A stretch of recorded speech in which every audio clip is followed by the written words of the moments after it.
BS just won't do. KaoticRadio.com.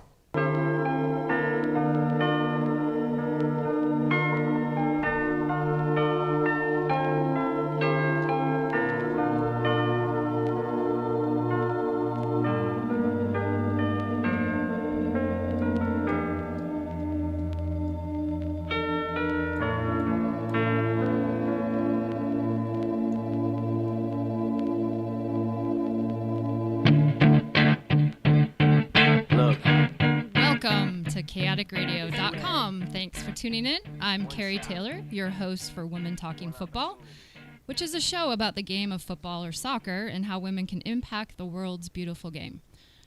Always like to start off by saying all thoughts are my own. This isn't Carrie Taylor with Club or Coaching Education. I want everyone to speak freely and feel good about what they say, so I just want to preface that. Happy holidays to everyone, and really, really excited to have great guests tonight. Our call-in number is 909-360-8330 for anybody that wants to call in. And we're also live on Facebook as well, on my personal Facebook. Our guest tonight is Carla Thompson, who is the current Assistant Technical Director for Arizona Youth Soccer. Carla, are you on the line? Carla, are you there? I'm here. Awesome. Welcome to Women Talking Football, Carla. I'm so excited to have you on the show. Thanks, Carrie. I'm excited to be here. Yeah. So I want to get started right now. Let's start by, can you just tell me a little bit about your coaching and playing background and how you got involved with the game of soccer? Sure. I grew up playing the sport. Started at a young age, like a lot of people, playing rec, and then started playing club. Eventually, through ODP, found myself playing Division I soccer at Colorado College. Enjoyed a great 4 years there, and then began coaching actually at the age of 16, and have been coaching ever since. I've coached all over the country in several different states. I've been fortunate enough to work at the regional level in 3 out of the 4 regions. And I'm currently now the Assistant Technical Director for Arizona Youth Soccer. I'm also on the region staff as the head coach for the region for U14 girls. Wow, that's quite a fantastic coaching career and playing career. Can you talk about your time at Colorado College? I know being kind of in the forefront of Title IX, I think that's important to mention from the start.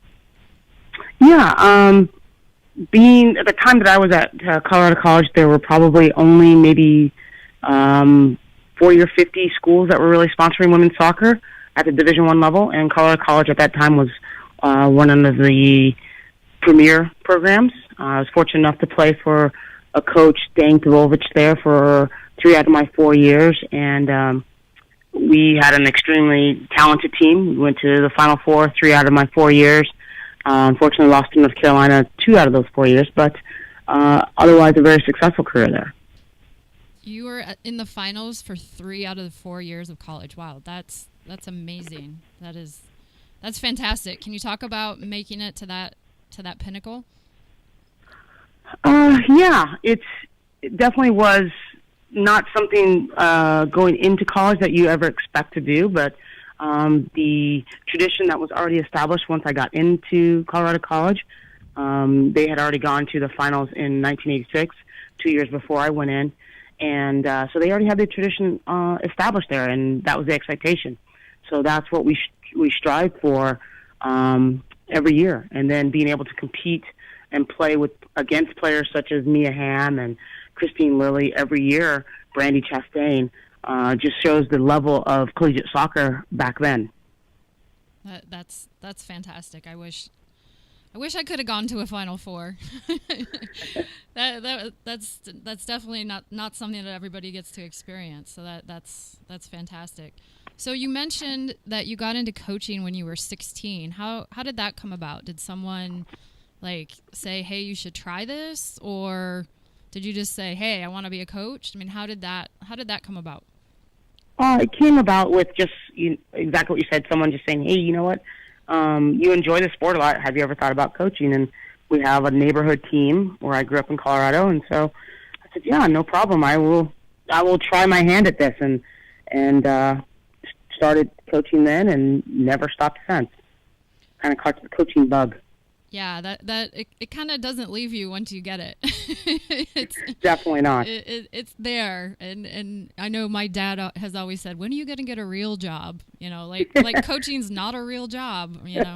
Just exactly. And now I know that. And now he gets it. He's like, "Okay, all right, now I see why you're involved in the sport. I get it." But those grinding years, it was like, come on, go be a teacher, go do this, go get a real job. So yeah, it was. And back then when we first started coaching, it wasn't the prize job to do then. A lot of it was volunteer. You didn't have the equipment that you had back then. It was just basically for the love of the sport and the passion for the sport and being around kids. Yeah, absolutely. So can you share with me your current role and what all that involves, and kind of maybe describe, to someone that doesn't understand what a state technical director does? Yeah. I am currently the assistant technical director for the Arizona Youth Soccer, which is the governing body for youth soccer in Arizona. I'm under Austin Daniels, who is the technical director. And basically what a technical director does is they are kind of the big director of coaching for the state. So we implement different programs to help with both player development and coach development within the state.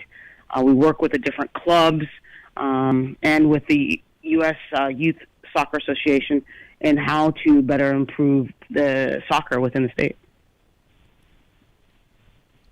That's great. What are some of the challenges in being a state technical director? A lot of challenges are having to deal with the individual clubs. Okay. Being able to be that voice for every club. I think a lot of states, and I've been a technical director both in Arizona and in Maryland, a lot of times the bigger clubs have the bigger voices, so we have to be a representative for all the clubs. And make sure that every player, every club, every coach somehow gets representation from us, or gets to be involved with us, and we get involved with them, giving them an opportunity to improve just as much as the big, larger production clubs, as I call them, that have thousands of kids in them. You have some clubs that only have maybe a couple hundred, and we have to be available to them too. Right. So that's a huge challenge for us, is making sure that we reach out to those clubs. And we do the entire state of Arizona, so we have clubs that are in some very small towns that we have to be able to reach to and get them involved also. Right.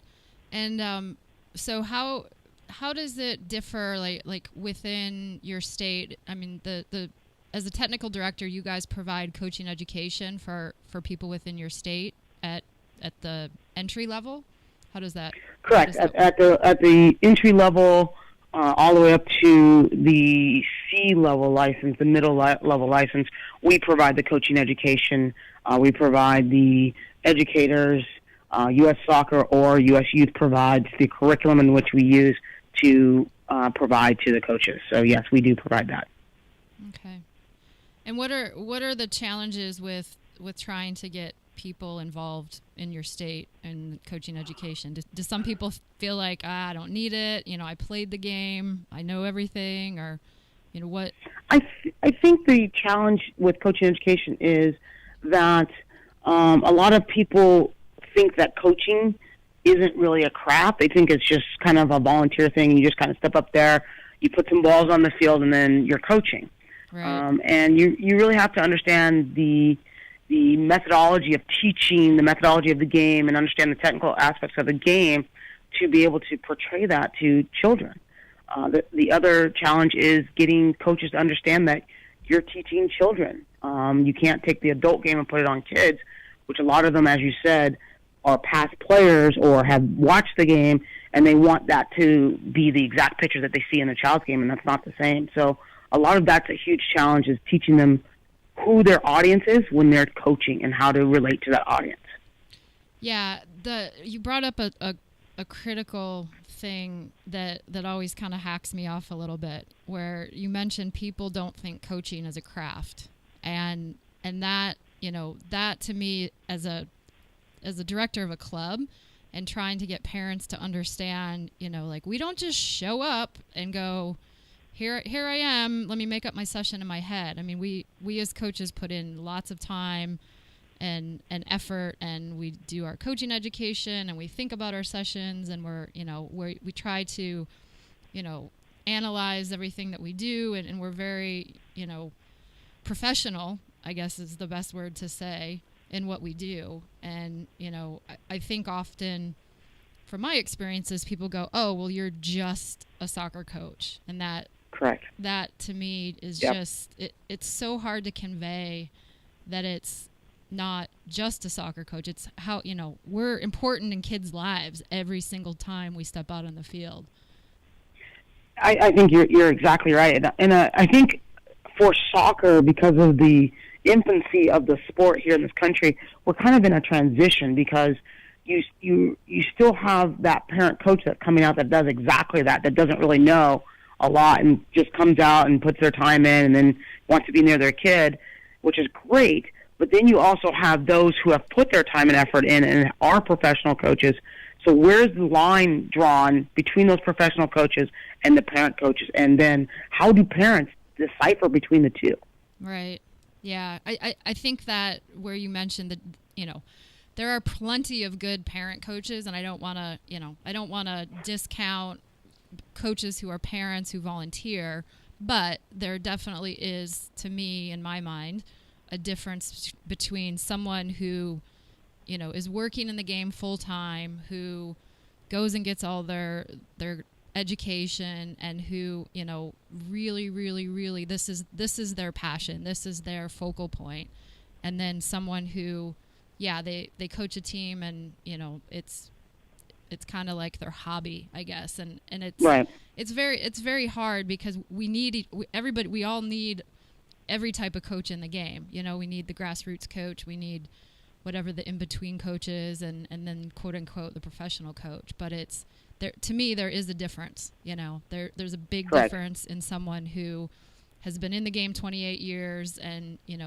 is out there day in and day out with multiple different ages, or being on multiple different levels, and knows what the bigger soccer environment really is beyond Correct. just like the Saturday kickabout in the park, I guess. Yeah.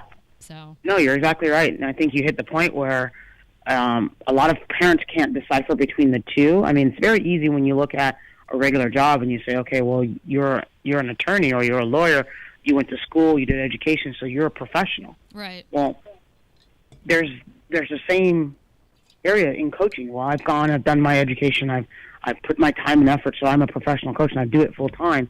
But that is hard for our culture to really grasp. But that there is that level, especially when you're talking about youth soccer. When you talk about college or pro, they definitely look at it as professional coaches there. But when they don't often relate that to youth coaching. Right. Yeah, it's hard. That's a challenge, and I guess it's just trying to continue to educate people of that it is a profession, that there are some definite differences there, and we just have to keep. Education's the key word. Keep educating. Educating. Yes. Yes. Yes. So let's jump into. I know you are involved with a organization called the Women in Youth Sport Coalition. Can you talk about how that started and what it is, and where you want to go, and who's involved with it, and just kind of enlighten us on it? Yeah, absolutely. We're really excited about the organization. The Women in Youth Sports Coalition was basically a brainchild of myself and a couple other technical directors who've been in the game quite a while, who have been around, who've coached collegiately, have coached at many different levels, but our passion is in youth sports. And what we've seen is there's a lot of support. Well, not a lot, but there is more support for women coaches at the collegiate and pro level where there's not that support and resources for women coaches at the youth level. Right. And we're seeing a really big epidemic of women coaches leaving the career of coaching, not just in soccer, but in a lot of sports, just because they don't know how to really navigate how this career works or how to get ahead in this career. So we are an organization that wants to provide the resources, that support, that networking, all that for the youth coach. There's 4 or 5 of us. Like I said, we're technical directors. Jennifer Pfeiffer, who's the technical director for Arkansas. Janae Bakowski, who's the assistant technical director at South Texas. Carla DeSantis, who's the assistant technical director in Maryland. We are 4 of the 6 female technical directors, only technical directors in the United States out of the 55 state associations. So what was that? Wait, what was that number again? You said 6 out of 55. There's only six of us. Okay, out of 55. Female out of 55 state technical directors. That's an interesting number. How do we change that, Carla? How do we change that? It's a number and it's a ratio that we see across the board in everything when you're talking about women in sports. The ratio is very small because I just think that, one, women aren't exposed to careers within sports. We're just now getting exposed to, at a high level, playing sports professionally. Now we're not even, how many of us are taught to, hey, you might want to coach professionally, right, or be a owner of a sports club or do something like that. That's just not in our culture right now. We haven't gotten that far yet. Secondly, we don't see any females. Right. Probably, this is only, let's see, I was in Maryland 2 years ago. So when I got the job in Maryland 2 years ago, I was the first full-time female technical director. Well, congratulations. Thanks for being a pioneer there. Thanks. And so that was just 3 years ago. So are we making strides? Yeah, we've added, others, but we still are not even close to where we should be or can be. That was 3 years ago where we first had a state technical director that was a female. That's actually disappointing. I'm happy the number's gone up to 6, and that's phenomenal, and we need to increase that. But yeah, it's not good enough. it's just not good enough. It isn't. And like I said, there aren't that many people that are saying, you know what, this is a career for you. This is a possibility. Have you ever thought about coaching or being a technical director or, like I said, being a pro coach or owning a pro team as a female? We don't think that far. We've just gotten to the point where we think that we can play pro sports. Right. So we've got a long way to go as a culture in developing. Yeah, and you mentioned it twice, and I think it's a huge difference between female coaches and male coaches. Where you mentioned, has anyone asked you? And that, to me, is a huge difference where women almost feel like they need to be asked. They need to say, hey, apply for this job, or, go ahead and go get another license. You'll be good at it. Whereas I feel like men almost don't wait for that. They just do it for some reason. And I don't know what it is about. I think it's because we have this stigma put on us of females that are the type that go out and strive for things or want things or go and get things. You're labeled. Labeled as what? Well, too aggressive. Too aggressive.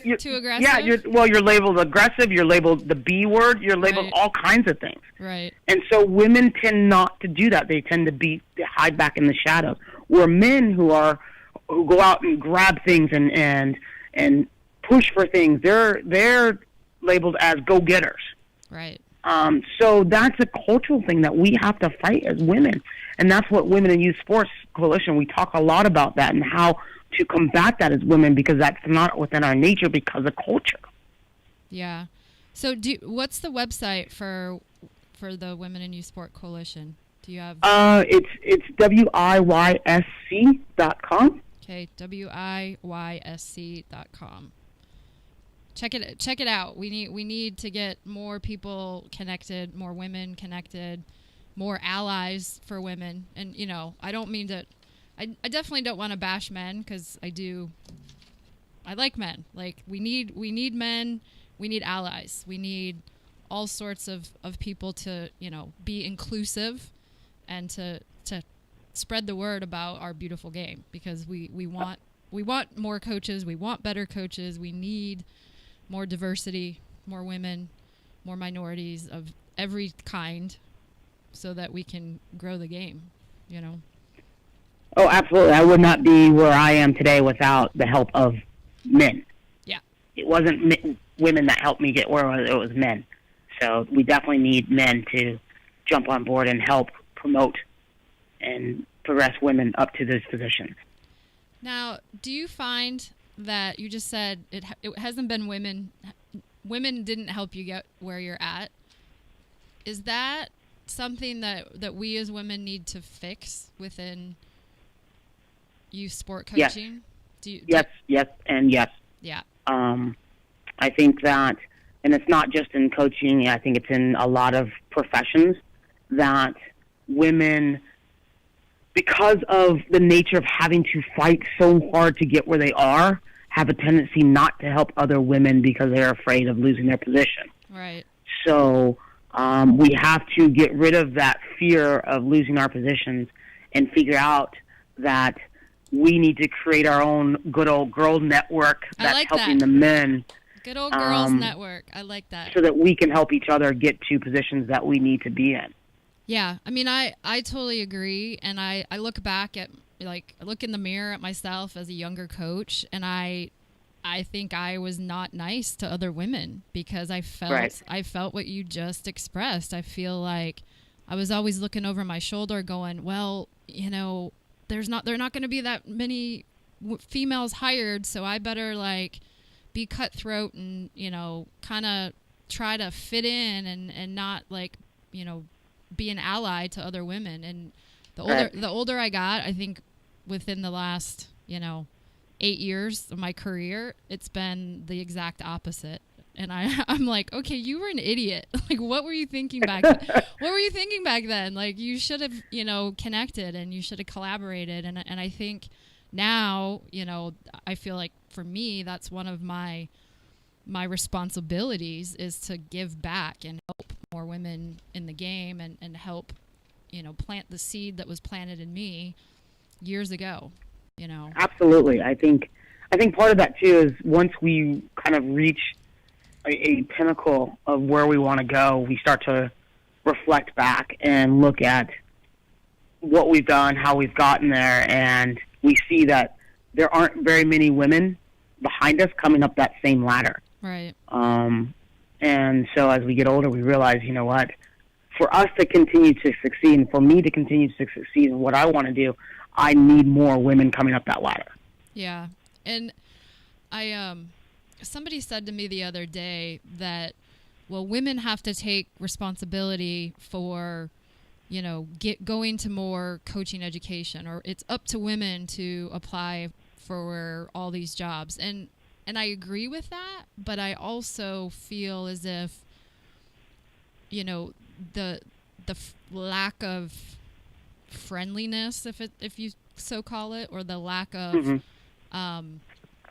welcoming. A lot of the coaching licenses aren't necessarily welcoming, or some of the clubs out there, if you look at who their staff is and it's all men, I mean, as a female, I'm looking at that going, well, do I really want to apply to a place that's not very diverse? Or the struggle is, yes, women are responsible for going for things and for getting their education. However, it's a two-way road, I feel like. The blame can't be put on just women, because we need to also feel a little bit more I don't know if you want to call it safe, or a little bit more welcomed into some of these environments, I guess is the best way to say it. Yeah, I think, everybody knows that our environment right now is very, very volatile with everything that's going on in our country. And you're very right, is that females, and even myself, and I feel that I'm a very outgoing person, there's times where if you aren't that outgoing person, you're not going to feel comfortable in an environment where you're in a minority. Right. And being an African American female, I have that feeling all the time. So I guess I have a little bit of an advantage and a disadvantage because I understand that feeling, where a lot of women don't come across that feeling very often until they're put into an environment where it is all predominantly male. Right. And we don't want to be in that environment. We want to feel safe. We want to feel comfortable, at least.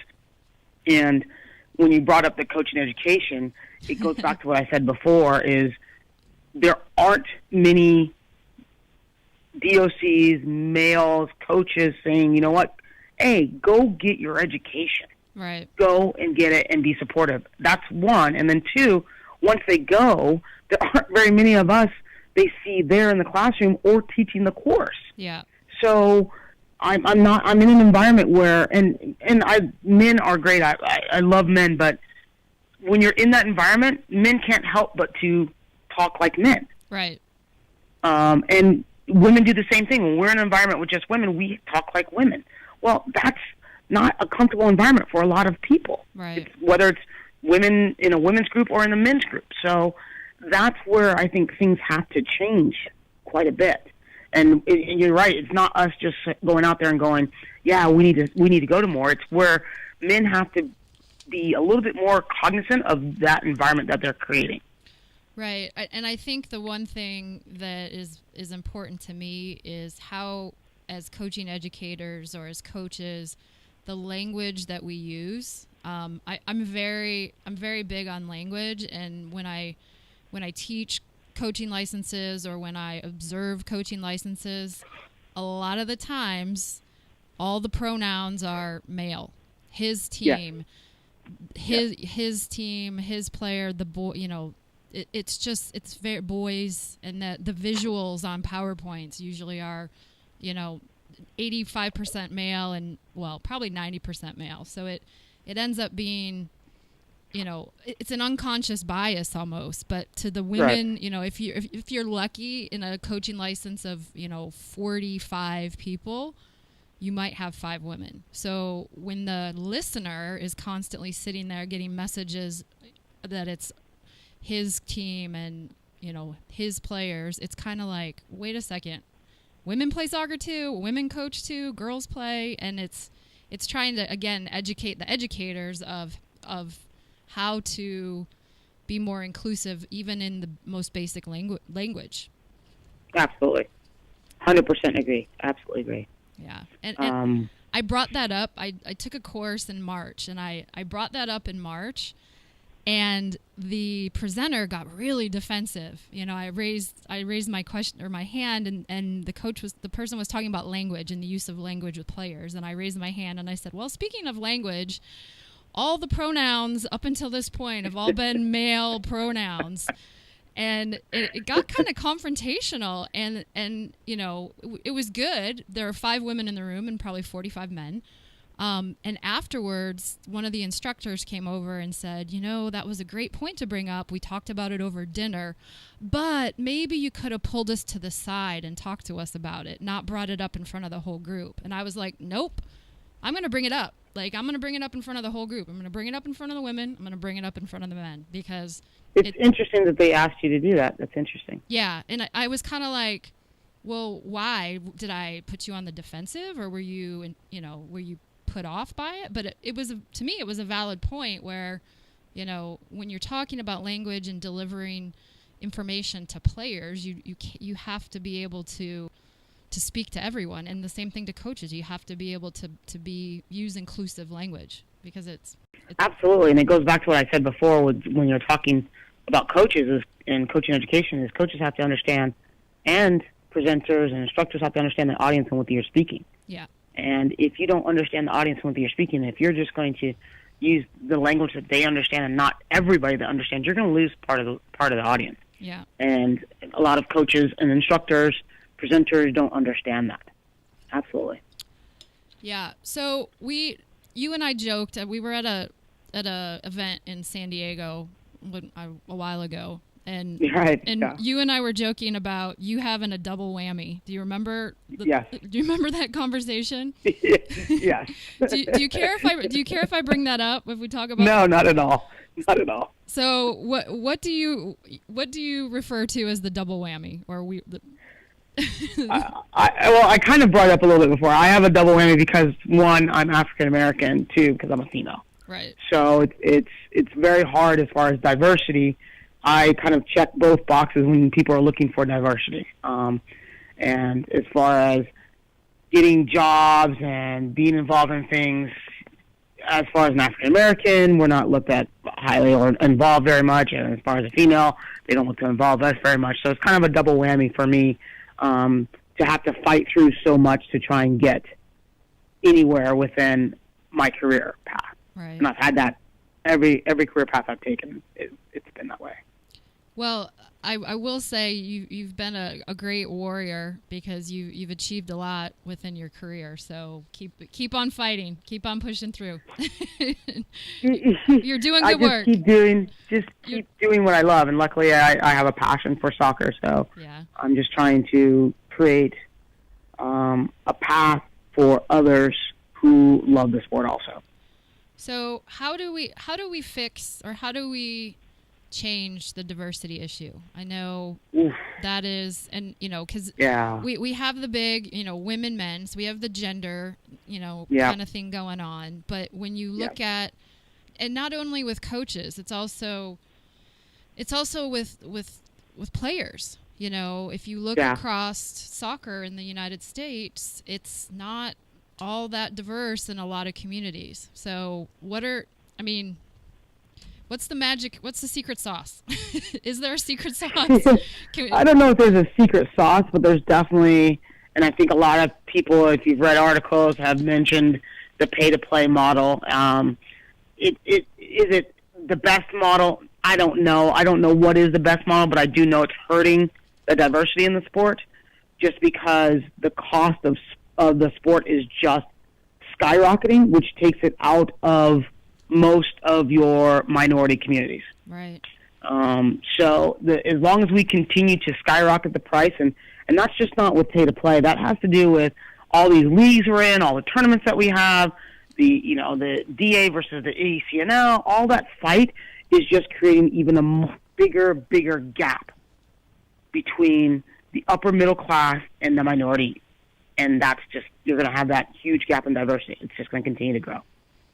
Yeah, we need like a soccer sugar mama or sugar daddy out there to leave a couple $100 million so that we can go reach into the environments where they're hungry for the sport, but they might not have the financial means. And that's something near and dear close to my heart because I grew up in Flint, Michigan, and if anybody's heard of Flint, Michigan, it's a tough place to be, and people are fighting to pay rent, and they're fighting to pay their water bills. It's the sport has to be kind of the last thing on the list, and it's a struggle.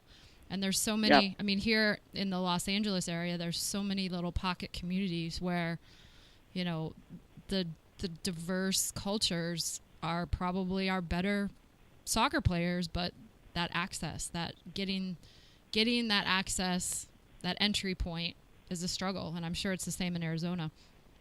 I mean, we have a huge Hispanic culture here, and it's the same thing. I mean, you can have organizations, and there are several organizations around the country that are trying to target those areas, but until the overall populace of soccer comes back down, you can have all the support in the world in that little pocket community, but that little pocket community will never be able to play in an ECNL league or a DA league. It'll never be able to do that. Yeah. So there's no way that group will ever have access to the highest and elite levels of the sport, unlike football, basketball, baseball, which are still cheaper and more accessible for those cultures.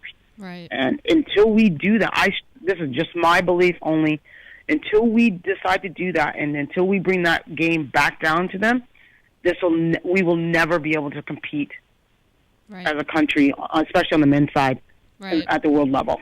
Yeah, no, I agree with you there. One of our Facebook followers here just asked a question. I think it's a good question. The question was, should we have a Rooney Rule for coaches? And I believe the Rooney Rule is with the NFL, correct? I think that's what where you're supposed to interview or have a minority on the interview docket, I think, for NFL football coaches. What do you think about that, like, within our game? Do you think that could ever happen or should happen, or what? I mean, I don't know yet. I think we're still awfully young as a sport to put something like that in place.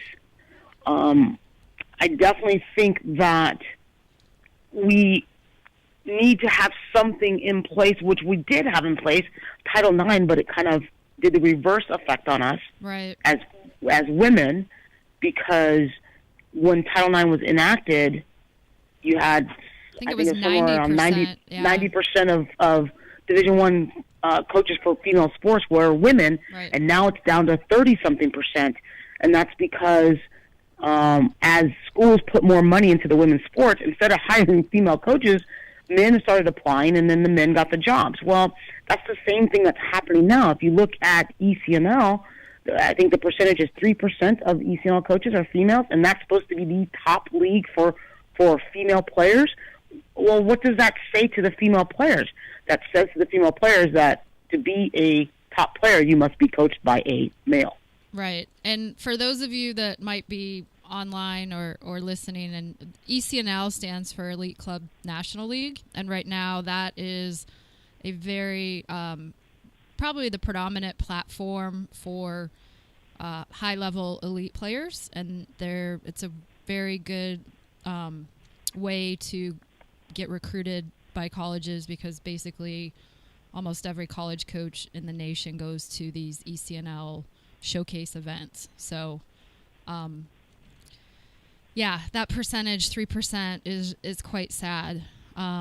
There was a friend of mine, Sky, was trying to get a nomination to be on the ECNL board not too long ago, to try to get a woman on the ECNL board. And there were certain qualifications. You had to coach within the ECNL, and you had to hold a B license. And literally, she reached out to me. She's like, do you know any female coaches in the ECNL? And we tried to scour the list, and Sky was asking people, would you apply to be on the board? And it was a struggle. It was a struggle. Yeah. Yeah.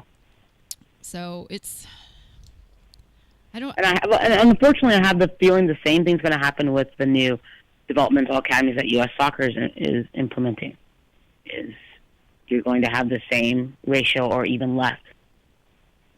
And again, this is supposed to be the top level of youth soccer for women, and you're not going to have women coaches. You're not having women run the leagues. You're not having anything. Right. Well, the good news, Carla, is I was asked to coach an ECNL team out here in California, so there you go. You're on the board. The percentage might be rising by 0.01%. It just might be going up. So we'll see. We'll see if that pushes the needle at all. If it pushes the needle too very much at all. We're going to be taking a quick break for commercials here. So Carla, stay on the line. Will do. And then we'll come back in a couple minutes after our commercial break.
BS just won't do. KaoticRadio.com.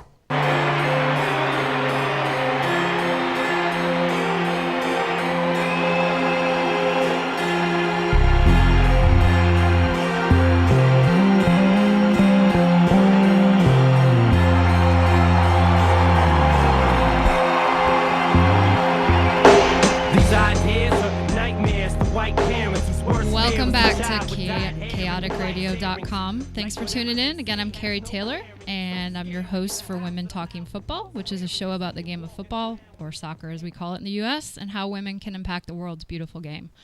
We're back from our little commercial. I'm going to give a couple of shout-outs, and then we'll get back to some more questions from Carla. And we do have some questions from our Facebook audience. So thank you, everyone who's tuning in on Facebook. Really appreciate it. Shout-outs here. First one is intellectstrategy.com. There's a women's soccer initiative going on. My buddy Sandeep is offering some financial assistance for women who might want to attend the NSCAA National Convention. So go to intellectstrategy.com, and there's an application process on there. That would be awesome to send some women that have never been to the NSCAA convention. So thanks again for that, Sandeep. And mentioning the NSCAA convention, it's going to be in LA this year, January 11th through the 15th. So come on down to Los Angeles and check it out. The convention is the biggest soccer coaches convention, I think, internationally. So it's quite a great event. And I'm giving a presentation on Saturday, I think it's at 2:45, on managing the coaching talent within your club. And Carla, you're presenting something at the convention as well? Yes, our Women in Youth Sports Coalition will be talking about women in soccer on Friday, I think at 11, from 11 to 12 on Friday. Awesome. I will try to make sure that I stop by and see what you guys have to say. That's awesome. All right. So we kind of got on the topic of the ECNL and the new Women's Developmental Academy that's coming on board in 2017. And we were talking kind of about the costs as well. Trying to get all three levels and trying to be more inclusive with financial means with players. It sounds a bit like alphabet soup going on here. All the acronyms are flying around. So for those people that don't know what the Developmental Academy is, there's been a boys one. I don't know how long it's been going on for the boys. Like almost 10 years, I think. 10 years, wow.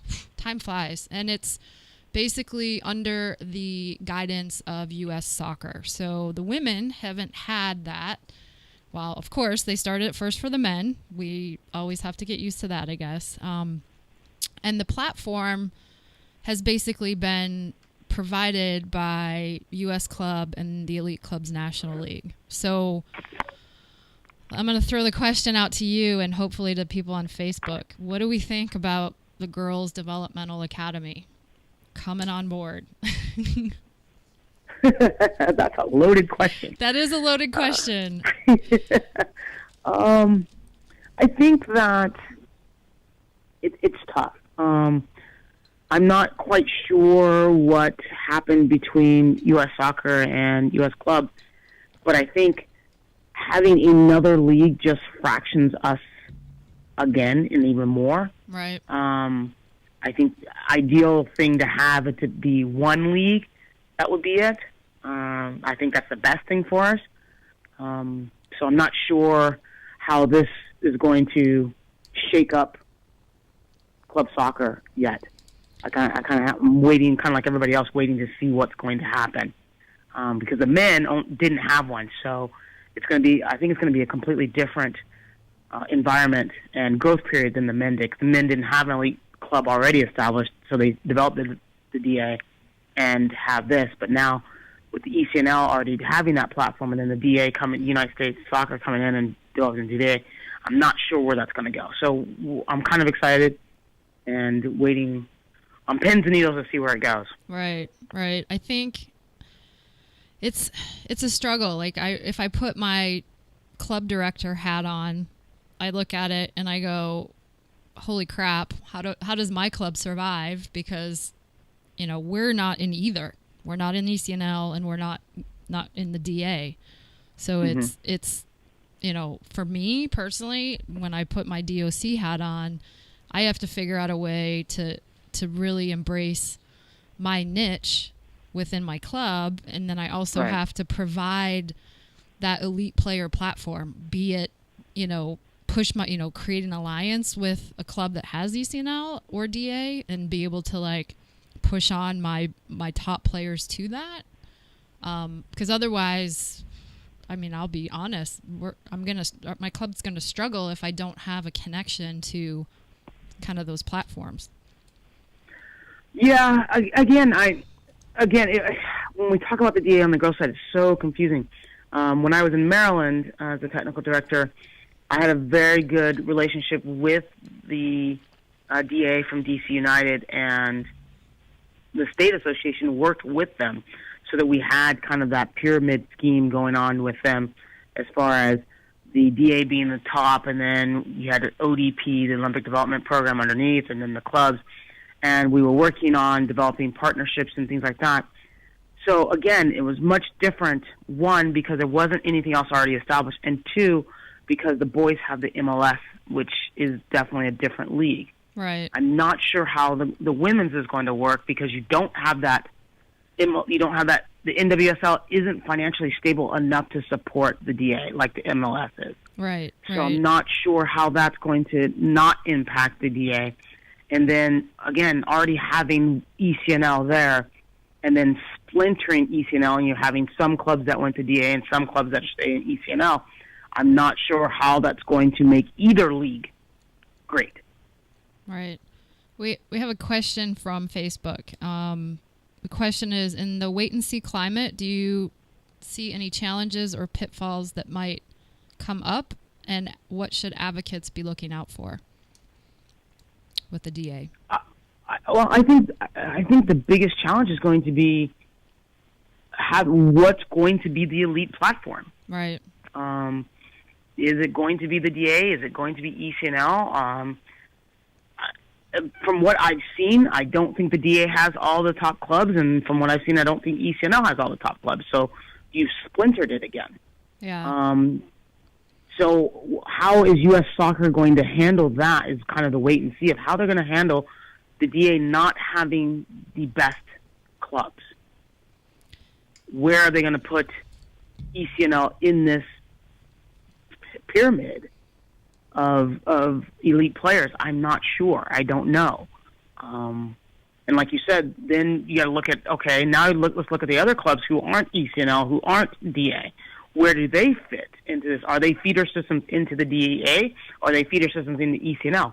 We don't know. Yeah. Because we don't know what the top is right now. So it's kind of, if I was a DOC and I told some in Arizona, just do status quo right now. Right. No one really knows what's going to happen this first year. Let's kind of see what's going to roll out and then kind of make decisions from there. But right now, making any decisions would be, it's a guesswork. Yeah. Guess. And, you brought up before the break, you talked about, in the ECNL, there's only 3% of the coaches are females.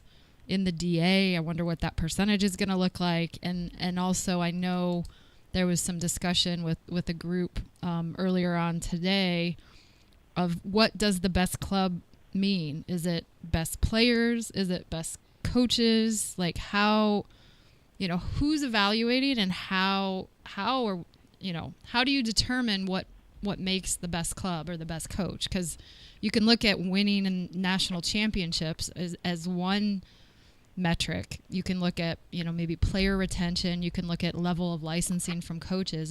There's no necessarily one standard of rating. So what do you?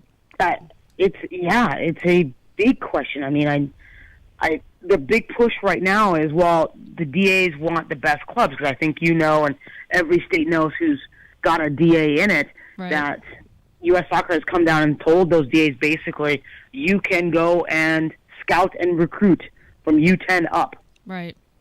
So now they're saying, okay, you have the right to go and get the best players. Well, so who told us, or who decided those were the best coaches? Right. I think that's no one did. The $1 million question.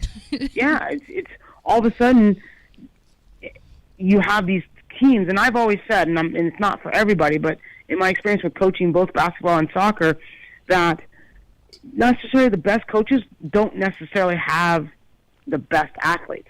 Right. Because anybody can coach a team that's full of the best players. That's easy. You can be a good recruiter and absolutely and win and have great players. And personally, I think some of the best coaches are those people that are working with, average players and making them better, because you actually have to coach. When you have a kick-ass elite level team, you just have to kind of not mess it up, and be more of a player manager and deal with, motivation and just, you don't have to tinker with it too much. Right. But when you're exactly right. But when you're not, when you're not at having those elite players, you actually have to make kids better and take a team and really do some serious coaching, and that's that's the tough thing, because the highest license doesn't necessarily mean you're a good coach, or because your team wins, it doesn't necessarily mean you're the best coach. There's no barometer that U.S. Soccer has put out to say these are good coaches. Right. So it's just basically the way that, I guess, my interpretation of the way they determined the DAs were the best ECNL teams, or the teams that put the most players on the national team. Well, that doesn't necessarily mean you're a great coach. Like you said, that may mean you're a great recruiter, and you just recruited all the best players to your club, and now you put together these great teams. Right. So my question to U.S. Soccer is, how are you going to determine that the coaches that you have in your DA are up to your standard, whatever that standard may be, which we don't know? Yeah.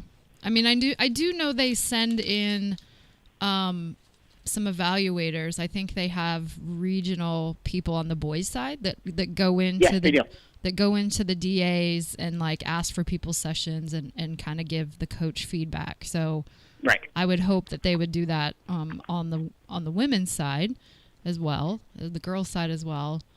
But yes, I've been told that the DAs have to send in lesson plans and things like that, and tape practices.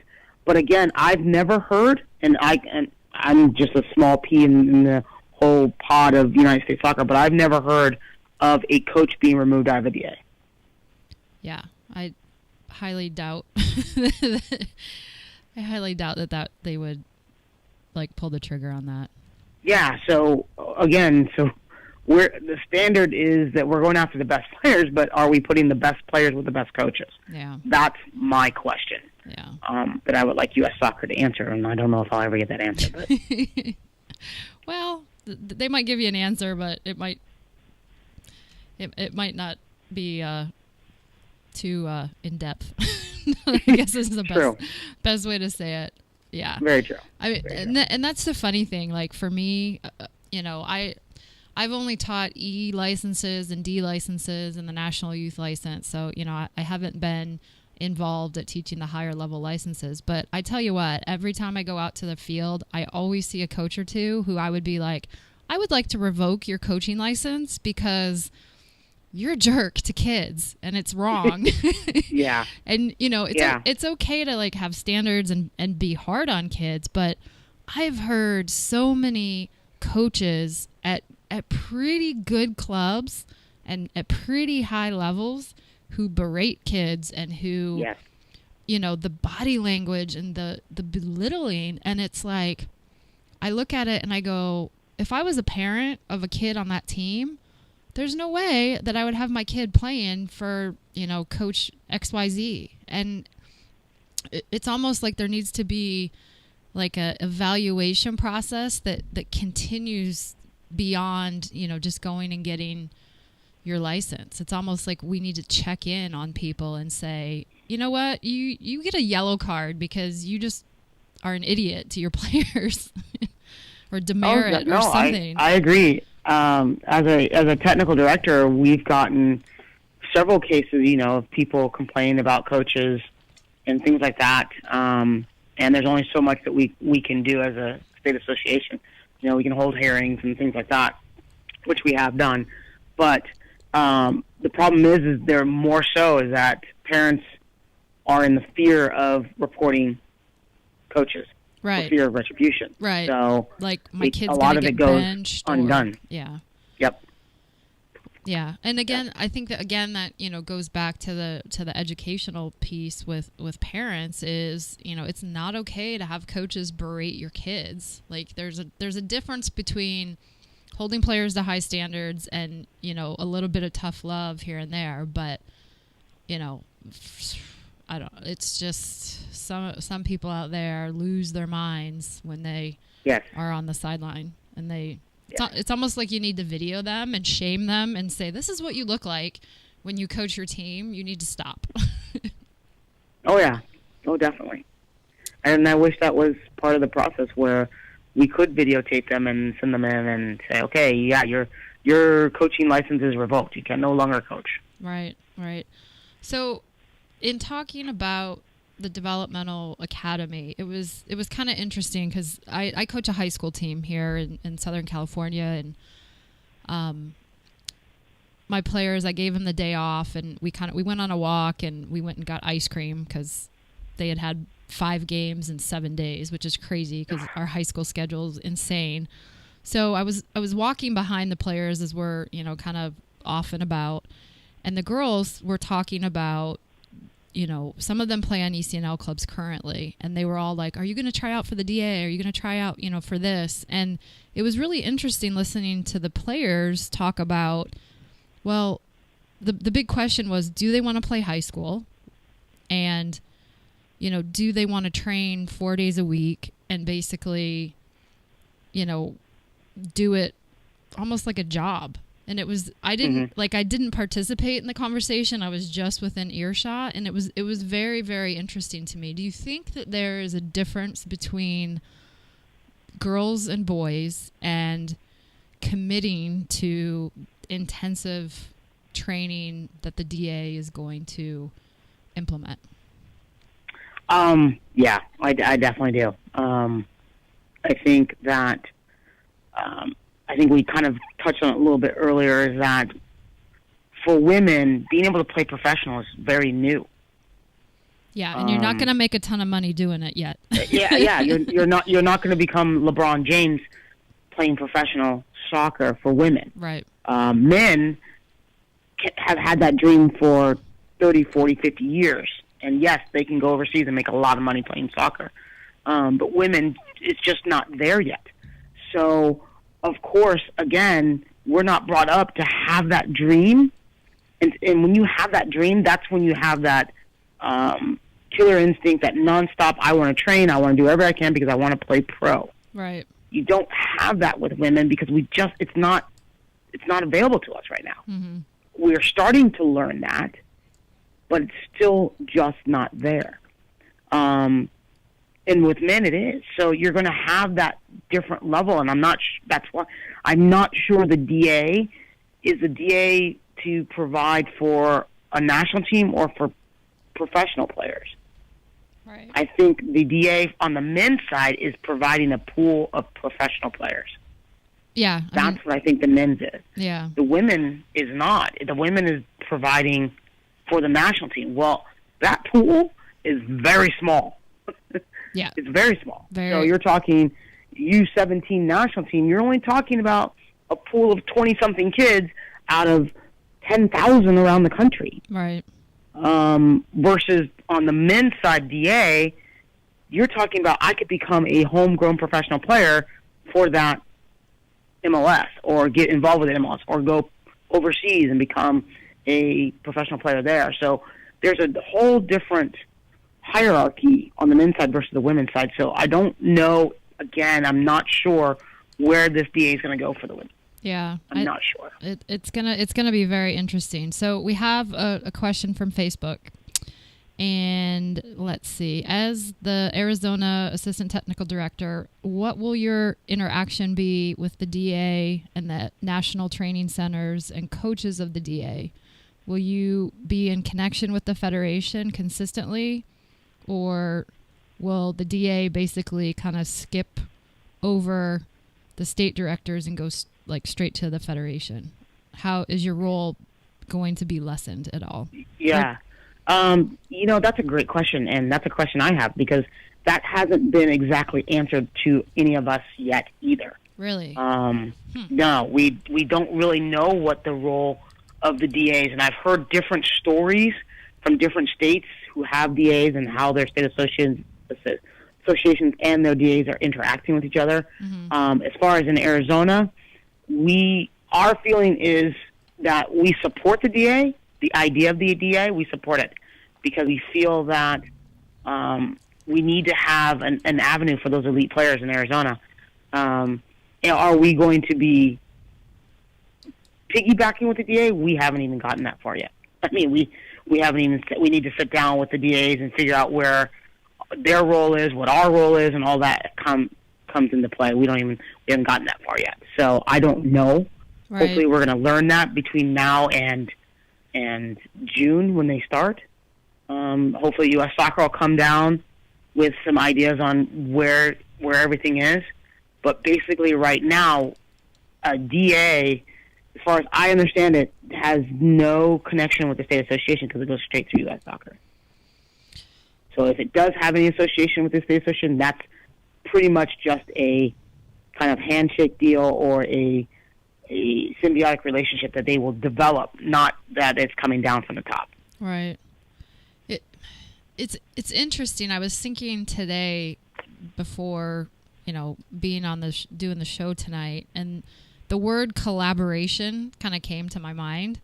Mm-hmm. And it almost seems like the word collaboration within our sport is like a taboo word, Oh, yeah. Yep. It really puzzles me that we have so many separations between clubs and between the ECNL and the DA and U.S. Youth and U.S. Club and U.S. Soccer, and it's like, all right, we're all on the same team. Like, we all care about kids, or at least, those of us like-minded people do. and right. I like to think that, shouldn't we all be communicating and brainstorming and collaborating together and coming up with just a formulated plan of, okay, here's how we're going to go grassroots to playing over 60 soccer in tournaments in Vegas or whatever. Like, how can we better collaborate as all these entities? I don't know. No, I think that's the key that everybody wants to see happen, but I'm not sure it's going to happen in our, quote, capitalist society of United States, because everybody wants a little piece of something. Right. And, I mean, even when I was a DOC of a club 5-6 years ago, you had people who were like, well, I don't understand how you can let your players go play for another club. Well, my job was to make my players better. Right. And if there was a club back then, a DA club that wanted my players to come play for them, I didn't take that as an insult. I took that as a compliment and saying, I'm doing something that's making my players better and good enough to be recognized by a DA to go play for them.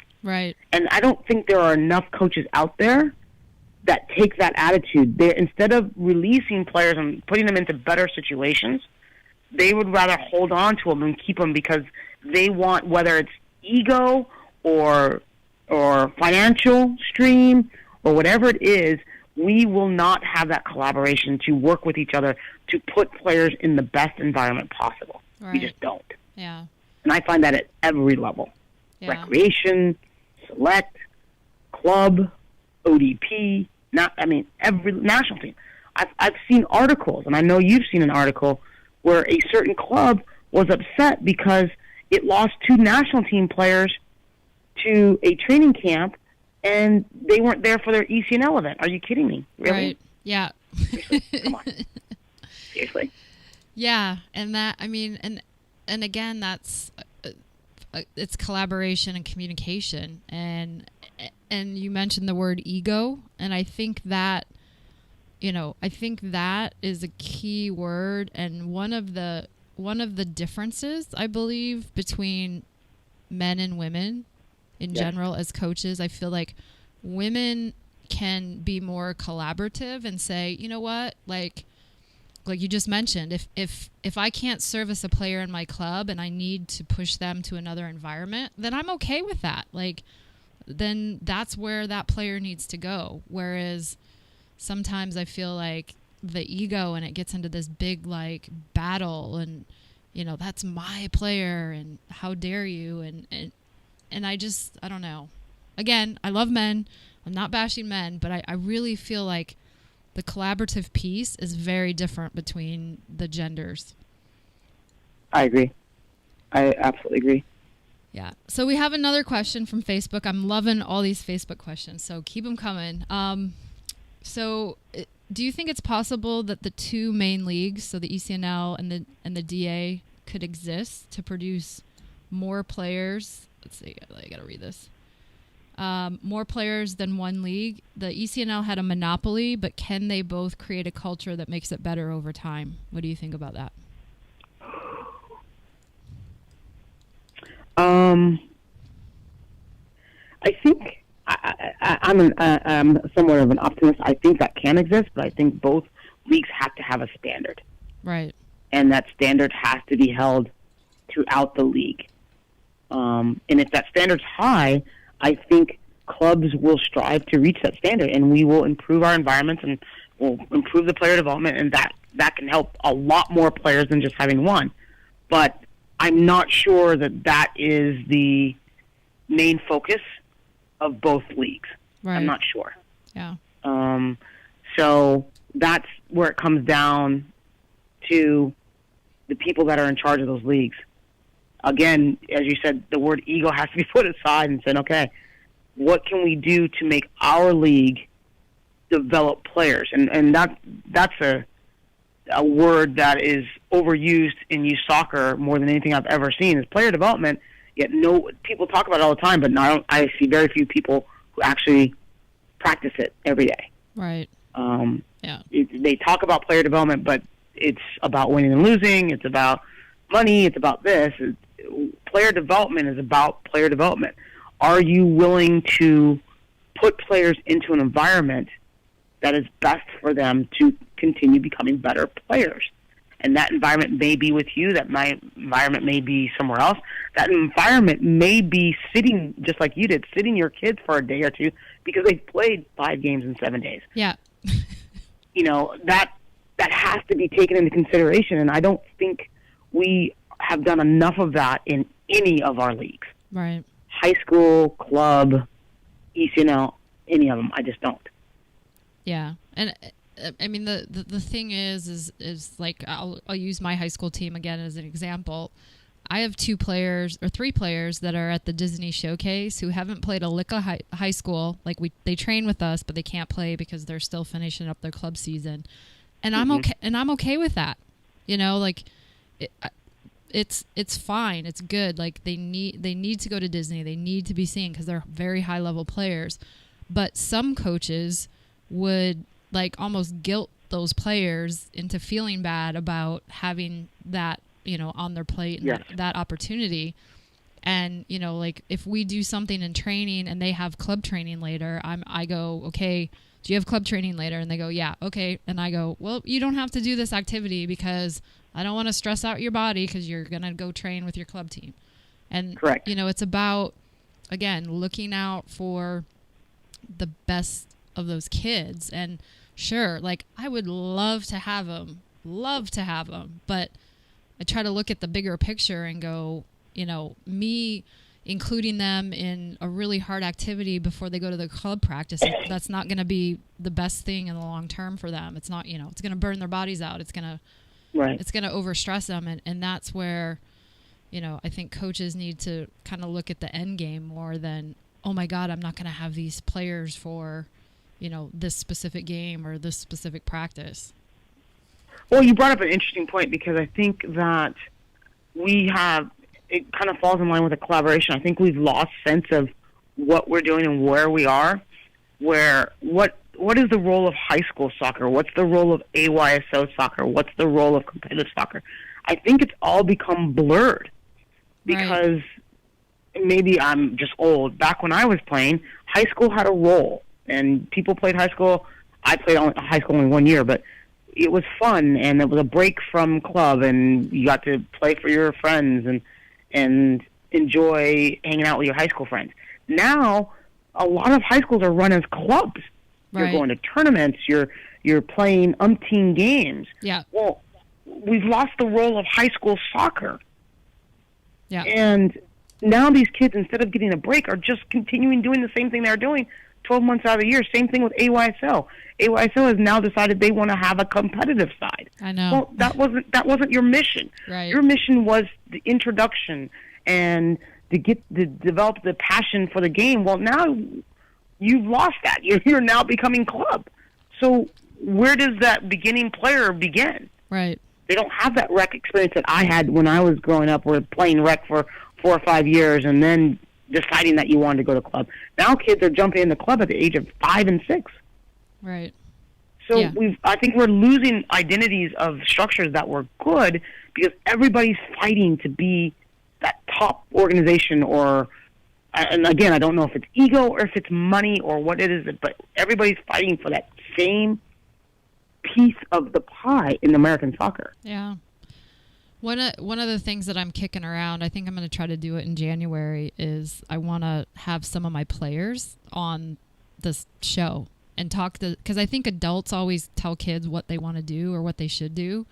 And I want to have some of my high school kids on here and ask them their opinions on some of these things and hear what they have to say and how they feel about it. I think that would be an interesting perspective. I think so. I think so. Okay, so we have a couple of questions on Facebook, and I'm loving these questions. So, let's see. Do you think in a country such as the U.S. that having like blanket standards is proper? Because within the U.S., we're so big, and Southern Cal is so much different than the Midwest, and the East Coast is so different. Do you think we should try to be like European countries that are much smaller and very similar in culture, or should we try to be a little more like the U.S. and maybe not have one blanket standard? I don't know. What do you think?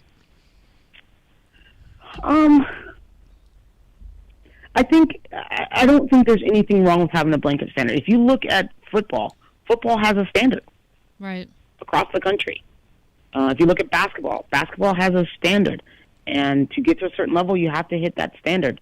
Same with baseball. Those standards are different for each sport, but there's still a standard. And I think that we can have a standard, but it doesn't mean that we can't vary from that standard. I mean, you look at basketball. Basketball has a standard. 6'6", 6'7", basketball. But were there variety set standard? Absolutely. Look at Spud Webb. Spud Webb was 5'6", 5'7". He made it to the NBA. So there are people who can break those standards, but there still is a standard. Right. Same with football. Same with most sports. So do I think that we can have a standard? Absolutely. How do we handle that standard? I think you have to break it into regions first, because like you said, Cal South is much different than Indiana, which is much different than New York. So I think that each region has a different complexities and adversities that it has to deal with. But I think at the top, there still should be a standard at the very top. And we already have that. That's the national team standard. Right. Now we just have to filter that standard down to the states and to the clubs of what that standard should be. Yeah. And I think the problem is I'm not sure our national team really has a true standard yet. It's still trying to figure itself out. The men's or the women's? or both? Both. I think both are. I think the women had one, but we didn't continue progressing, and we've kind of lost our way a little bit. Right. So I think we need to go back to finding what our standard is and go with it. Yeah, I think it's a bit different in a country such as the United States to have at the national team level like one particular style of play.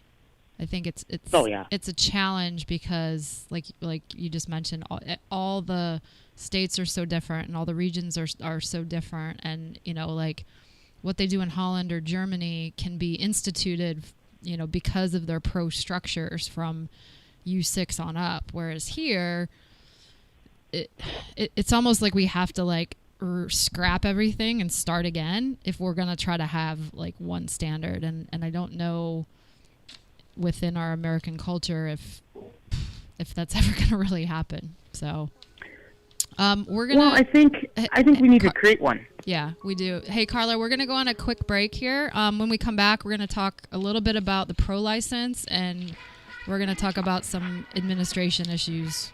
So stay tuned, everyone. We'll be right back.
listening to KaoticRadio.com.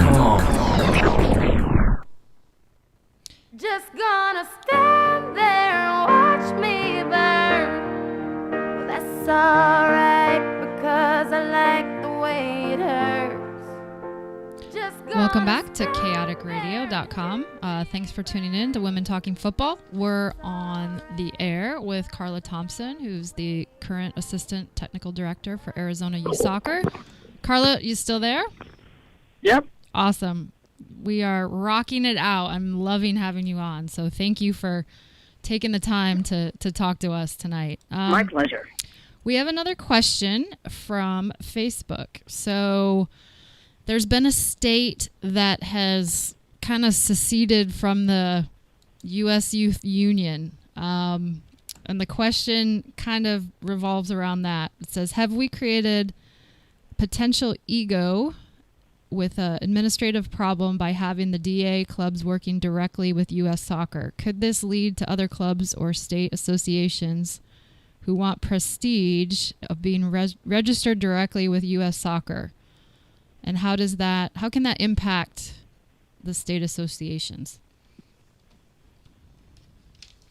Wow. I'm not sure that it's ego, because we've had the men's DA for 10 years, right?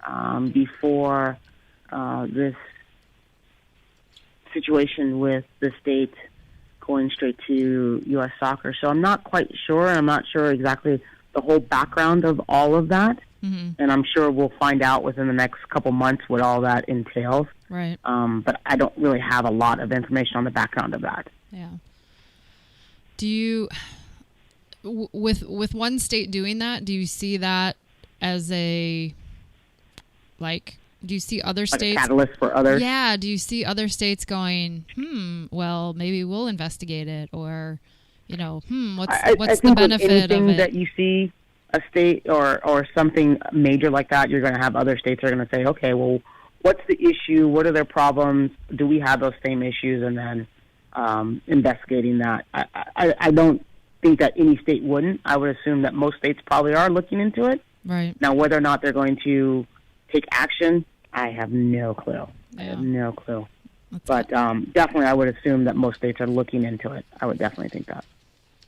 Yeah, again, I think we're in a state of flux right now. That's what I feel like. It's in all areas. Yeah, it's like it's a crazy time to be involved with youth soccer in the U.S. right now.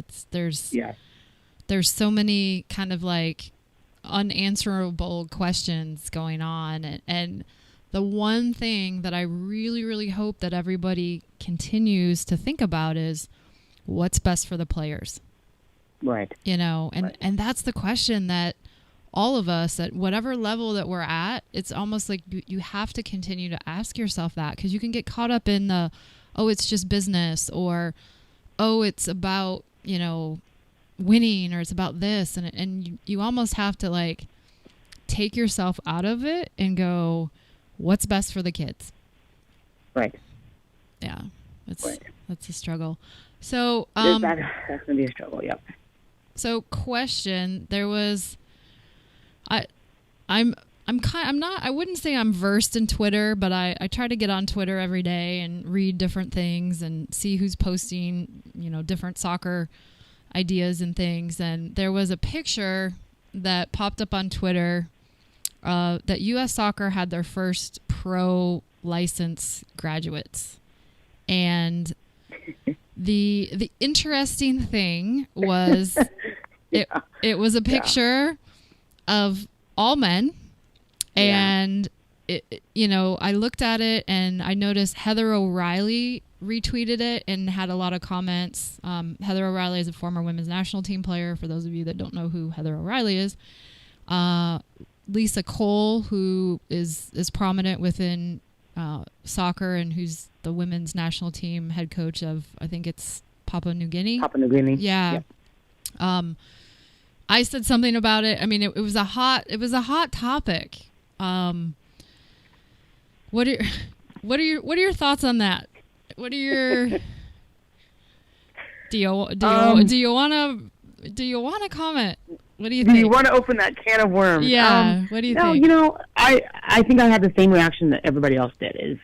Is this is the indication of kind of where U.S. soccer's coaching education is going, Right. and it definitely has really put itself in an elitist status, and there were no women to be seen anywhere near it. Right. But again, it goes to show it's an indication of where our soccer is. You know, I think most of them were pro coaches and national team coaches, but the funny thing is, none of the women's national team coaches were there. Right. Even the men who coach women's national team were not in that first course. So I'm not sure what that message is that they're sending. It's not a good positive message in my eyes, but I'm not sure if that was an intentional message or they just were just so, not necessarily clueless, but just so lackadaisical in recognizing that this was going to be a prominent problem. Right.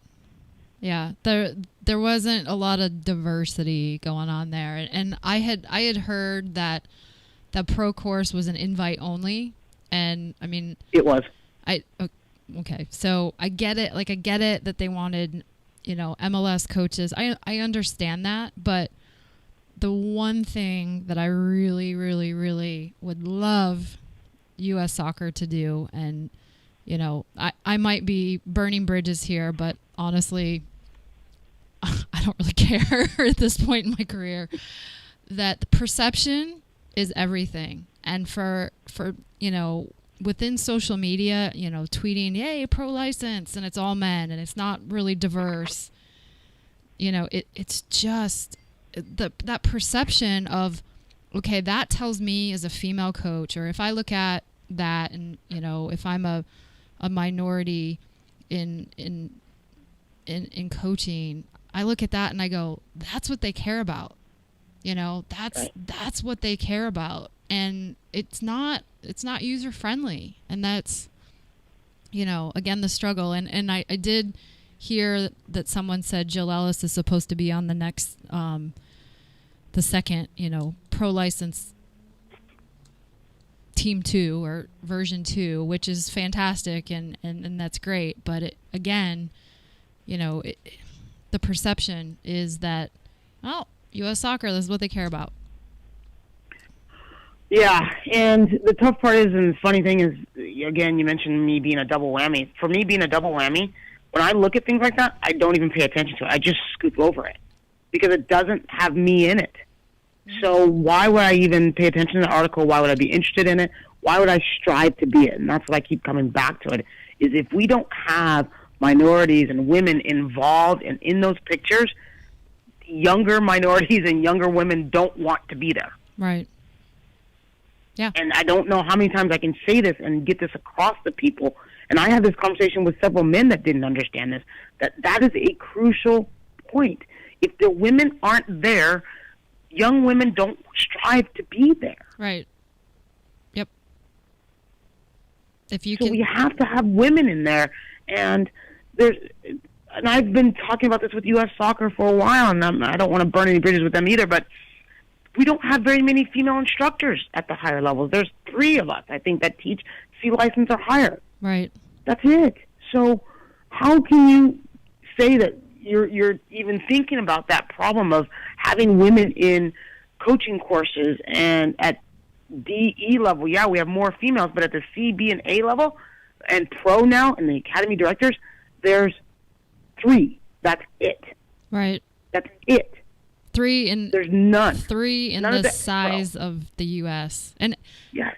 And honestly, I work in Cal South. I'm the only female coaching instructor that teaches courses right now, the D's or the E's, and I really don't even teach D's anymore because it's too time consuming. But it's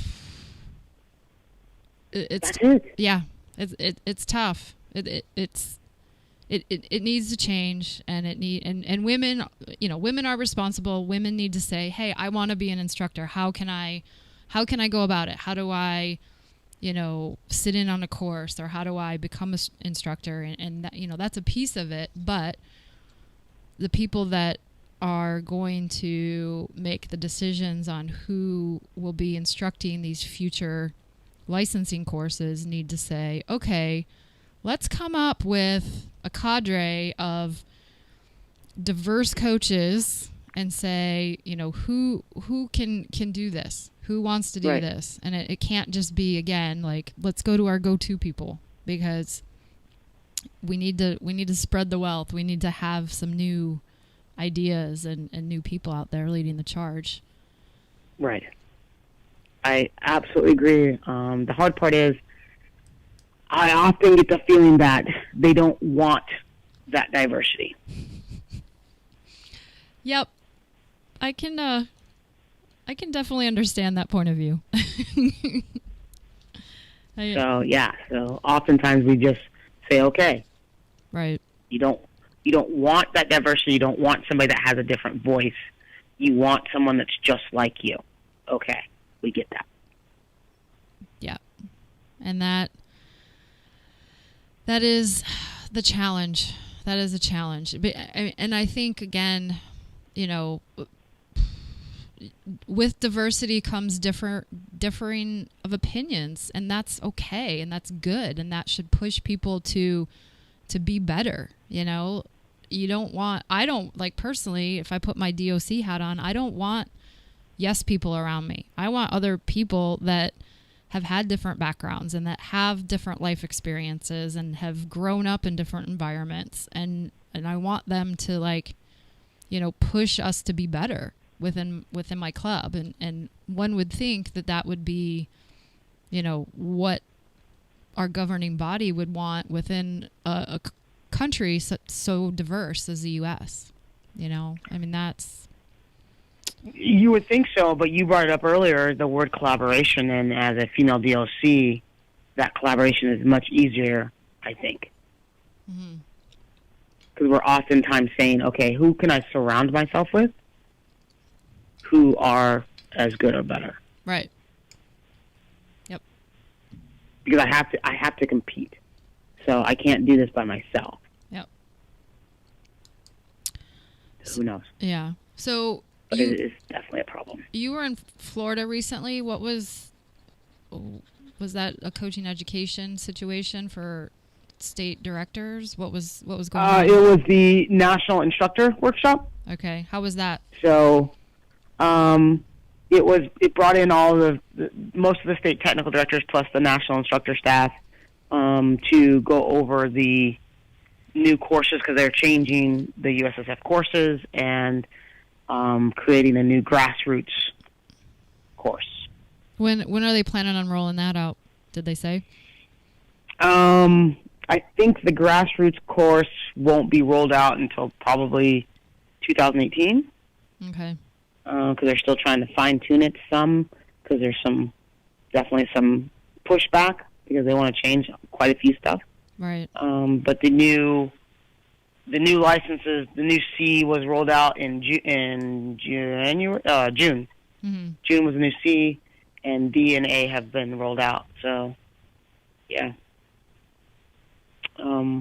That too is an interesting route where it's going to be harder for minorities and female coaches to get higher licenses. One, it's going to take a lot of time. Two, it's going to cost a lot of money. Yeah, I think that's the big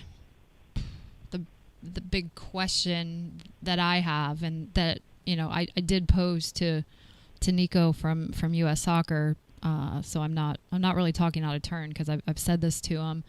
It's as if I'm all for having high standards for all of these licenses. Like, not everybody should pass their B or pass their A. Like, you need to weed out coaches, but it's almost that it is becoming very, very elitist, and the financial impact is almost, if you're a coach that's at a non-DA club, or I don't even know that ECNL clubs can help offset the cost, but the A license is something like $5,000 just for the course, and that doesn't include travel, that doesn't include, lodging, and it's like, what is it, you have to go back 3 times.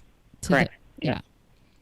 And again, I get it. Like, you want high standards, you want people that are quote unquote full-time coaches, but it's almost pricing people out of attaining that, whether it's I liken the A to a PhD, the B is like your master's, the C is like your undergrad almost, to put it in collegiate terms. And it's I look at it now, if I was a young coach, boy, I would be struggling looking at the new system going, how the heck am I going to continue to get education in the system? Well, and you're exactly right, and it's the same issue I have. But my interpretation from them is that they don't want necessarily everybody to get the A, and not necessarily want everybody to get the C and B anymore. That's why they're creating this new grassroots, so that people can specialize in certain areas. So if you're a 99 coach, you can take the 99 license, and now you're a 99 licensed coach, and you should try and be the best 99 licensed coach you can be. Right. Which I'm not against that. The only thing is, in our culture and nature, if I would that's great. I want to be the best 99 coach I can, but I also want to strive to possibly be better and higher. Right. But it's a catch-22, so I have to, and it's not definite, but I pretty much have to be coaching an academy team to get my A, but if I'm a female, I got to have an A to coach an academy. So is it the chicken or is it the egg? Right. Really, how do I get there? Right. How do I get there? I've got several female coaches that I'm working with right now who are struggling just to get a B, because the B and A are applications, and they have applied and they can't get in. Right. Because they don't have enough experience, either coaching or playing. They're not coaching the right age group. So again, now it's just another roadblock for women coaches to try and get more licenses, and to get to the levels that you and I are at, you got to have the higher licenses. Right. So it's a difficult road right now. Yeah, and I, again, I'll put my DOC hat on. My club, again, we're not in the ECNL, we're not in the DA. Like, we're surrounded by clubs that are in them, and we have our particular niche. And I have a great staff. Like, I have like 3 or 4 coaches that have their A licenses. I have B. We have, if you look at the level of licensing for our quote unquote level of club, like, our staff is awesome, and I love my staff. But then I look at some of my younger coaches, and they've even come to me and said, Carrie, I want to go on and get higher level licensing, but I have to put on my application, what level of team I'm coaching. And if it's based on the level of the team and the age of the team, they're looking at me going, well, I can't go apply for my B and get in if I'm coaching at this club. So right. I'm looking at it going, yeah, I don't disagree with you, but I don't want to lose you as a coach, because, you're a good coach and we need you here. But if they're trying to progress their soccer career, again, it's almost like they have to leave a place that they enjoy and are in line with to go get a team at, a DA or an ECNL club just to get into a license. And it's like, again, what's best for the kids? Like, that has nothing to do with the kids. It has to do with random standards of, okay, like, if you're coaching U14, you must be a really good coach, so you can apply for this license. And that's not the case. They used to, like, the philosophy kind of used to be that you want the best coaches at the youngest age groups so that they can get that foundation. And now it's like, no, we want you coaching U18, here, and then we'll allow you into this license. So I don't know. I struggle with the logic in it. Let's just. Yeah, it's kind of funny is that they still want the best coaches coaching the youngest age groups, but the best coaches can't go get that higher license. So again, their mentality, and it's kind of the European mentality of the best coach is the best 9v9 coach, the best 7v7 coach. It's not necessarily an A licensed coach. Right. So that's where I think we have to get used to that change in terminology and things like that, and say, okay, well, if we want this person coaching a 7v7, then we need to engulf them in 7v7 and make them the best 7v7 coach. The only problem is I know very few clubs that a person stays with that age group the whole time. Right. Usually a coach follows a kid or team right. up through several age groups. So what happens if I'm a 7v7 coach and I am coaching them and all of a sudden now they go to 9v9, now they're 11v11? I'm actually chasing them because I can't get my license until I'm coaching that age group. Right. So I understand completely. I have the same struggles with it. I'm not sure I'm truly bought into it yet. I'm trying to get there. Right. But I still have a lot of questions on this new coaching path. Yeah. And again, like I don't want to come across as I'm bashing US soccer. I'm just the type of person when I have a question or when something doesn't sit right, I have to like investigate it and I have to talk about it a little deeper because I mean, right. I am pro U.S. soccer. I am, in support of our national teams at all the levels, but again, I think that sometimes we need to investigate and ask those questions. We have another question on Facebook. So, two of them. If the U.S. soccer licensing gets to be so much time and so much money, where else can coaches go to continue their education? Oh, well, there's lots of resources. Of course, the biggest competitor to, not necessarily a competitor, I would say complementary organization is NSCAA. You can always go through NSCAA and get through their licensing, or actually their diplomas, because USSF is the only licensing organization in the United States. But you can definitely get continuing education through NSCAA.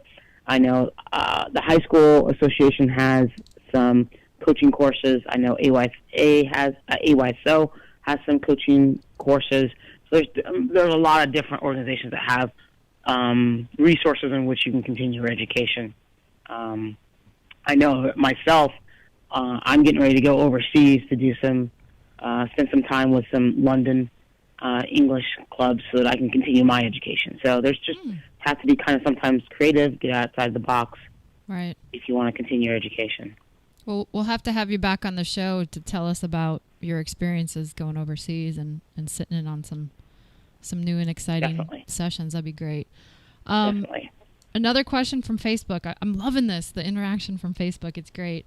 Okay, so we were talking about the art. I mentioned within my club, like if my coaches have to go partner up with the ECNL or DA in order to get into levels of licensing. It's almost the same argument with the players. So from a player perspective, are the players asking like, why do I have to leave my club to go to an ECNL program or to a DA? Is it possible for players in a quote-unquote regular club to still get seen by colleges and to still have aspirations to play college soccer? Oh, absolutely. 100% absolutely. If you want to go and play, you don't have to play for a DA. You don't have to play for an ECNL. You just have to understand the recruiting process, how it works. A lot of clubs, I know there's one here in Arizona that has a college recruiting coordinator on staff. Right. So a lot of clubs are starting to implement that more into their club programs that are helping student athletes with the process, who to talk to, schools, things like that. But there's absolutely no reason that you absolutely have to play for a DA or absolutely have to play for an ECNL to go and play college. And I think that's really refreshing for you to reiterate that, because that's something that I also say out there, because at least in my environment where I'm at, many clubs use that as a marketing tool, And they use it to say, well, if you want to go to college, you have to play, for such and such club because we have ECNL or we're going to have the DA. And I think that the messaging, needs to be that to a certain extent, the players get themselves to college. They have they have the skills, they have the heart, they have the drive, and coaches can help facilitate that. But, I hear a lot of people say, oh, well, I made that player or I got that player to college. And I always sit back and go, no, you had a small piece in it. Right. The player had something to do with it. So let's rewind that a little bit. So, well, you also have to look at the ECNL and DA. They are let's just put it where it's supposed to be, the premier elite level. So, yeah, you're going to have a lot of college coaches there, but there are over 300 Division I schools. Those schools are going there, but there are 1,200 other schools that sponsor women's soccer. Yep. So you're not going to see, I doubt you're going to see very many Division II, Division III schools at ECNL events because they can't compete against the Division I schools. Right. There may be some, but they're not going to be very many. So you've got 1,200 other schools that you could possibly go to school and play soccer. Right. So remember, ECNL and DA, it's a small niche. And if you're the elite of the elite player, that's great for you because you can get seen by the top schools. But there are a lot, and even a lot of Division I schools that I talk to, the lower level Division I coaches, who go, we go to ECNL, but we also recruit outside of ECNL because we can't compete against the big dogs, the UCLAs, the USCs. We can't compete against them, so we need to find players in other events. Right. Yeah, absolutely. I mean, I coached at a Division III school for 4 years, and there's still a high level of quality soccer at a lot of the other divisions. And absolutely. And I think players need to understand. They hear the buzzword or D1, D1, D1. Well, not only can not everyone play D1, but they might not even understand how much of a time investment Division I is. I mean, it's basically a full-time job, and so another choice might be a better fit for a lot of these players. Yep. Yeah. Absolutely. So, all right, one more question, and then we'll start doing our wrap up. So from Facebook again. The question is, how do we evaluate who is that elite player?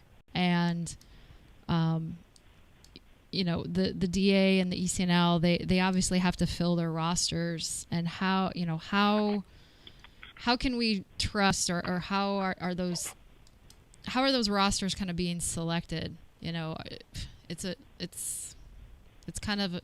It's always a double-edged sword to say, okay, hey, you're an elite player. Like, who determines that, and how do you see that being determined now that the DA is almost like the varsity and ECNL might be viewed as a junior varsity, and then other clubs might be kind of observed as the frosh-off team, to put it in. I mean, that's how I look. I mean, that's how I look at it. It's like these different stratospheres, and I look at it and I try to put it in those terms, but you don't want it in those terms. You want it to be, I don't know, you want it to be different. So how do we define elite? I mean, that is a magic question, because I don't know if you can define an elite, because players develop at different ages, different rates. And of course, I'm sure there are tons of study of the age groups and birth years and all that kind of stuff that's going on, and it's hard to develop and understand what the elite player is. Right. And I think we're getting caught up with that elite player and not just developing players. But I mean, I have a difficult time as a technical director, as a coach, defining elite players at the age of 10 and 11. I don't know if we can define an elite player at that age. I don't know if we know an elite player at that age. Once we get to 14, 15, we can start looking at technical ability, tactical awareness, soccer IQ, physical, dominance, things like that. Right. But at U10, U11, I don't think we can define an elite player. At those ages, you have your early maturers that usually, people say, "Oh, that player's so good," and then they get called elite at that young age, and they go, "Yeah, I'm just gonna coast because I was told I was really good at 10." Yeah, and most of them aren't really good; they're just physically more mature than everybody else. Yeah. So I think it's hard to define that elite player. But again, U.S. Soccer has, and I don't know exactly what their criteria are. I'm sure the DAs have it of what their elite players are. I know at national camps and things like that, they have testing that they do to quote identify that elite player. But myself, an elite player is different from what your elite player may be. Yeah, and that's the one thing, the beauty in coaching is we all have different kind of ideas of how we want to play or how, the type of player we look for, or who meshes with who, and that's the fun in coaching to me, Well, that's the fun part about soccer, and I've said it since I started playing, is soccer is the greatest sport because you don't have to be a certain height. Right. You don't have to be a certain weight or size. You don't have to be a certain speed to be a soccer player. Yep. And that's what's great about the sport. So being an elite player is different for each coach. And that's why I say U.S. Soccer has to define what they're looking for as an elite player for their program. Right. Because it could be completely different from what I think an elite player is. Yeah. Awesome. So we're starting to wind down here with our time. So, Carla, do you want to give any shout-outs or mention any specific things, just kind of as a wrap-up? Just, again, mentioning Women in Youth Sports Coalition. The website's WIYSC. We are a resource to help the female youth coach. And we have different programs, networking, all that kind of stuff. Check out the website. If you have questions, just call the number on the website. I'm sure somebody will be able to answer any questions. And just want to thank you, Carrie, for allowing me the time to hang out with you this evening and talk about soccer, which I love to do, and have fun answering questions.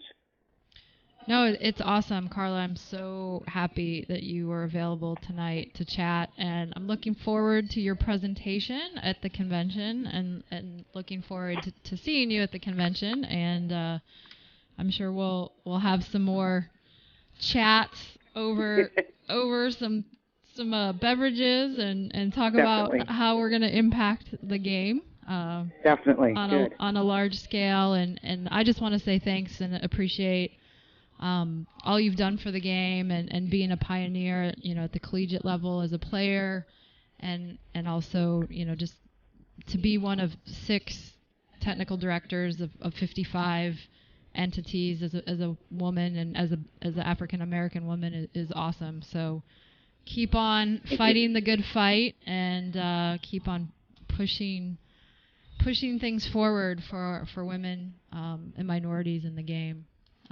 We will do it. I will do my best. So I appreciate it. I just want to give a couple shouts out to KaoticRadio and Dutchie and Mike, my engineer. Want to say Happy New Year to everyone, and thanks for tuning in. We'll be on next Wednesday, and I'll be having Reed Maltby on next Wednesday. So tune in 9 to 11 Pacific time for Women Talking Football. And I will see you in 2017. Take care.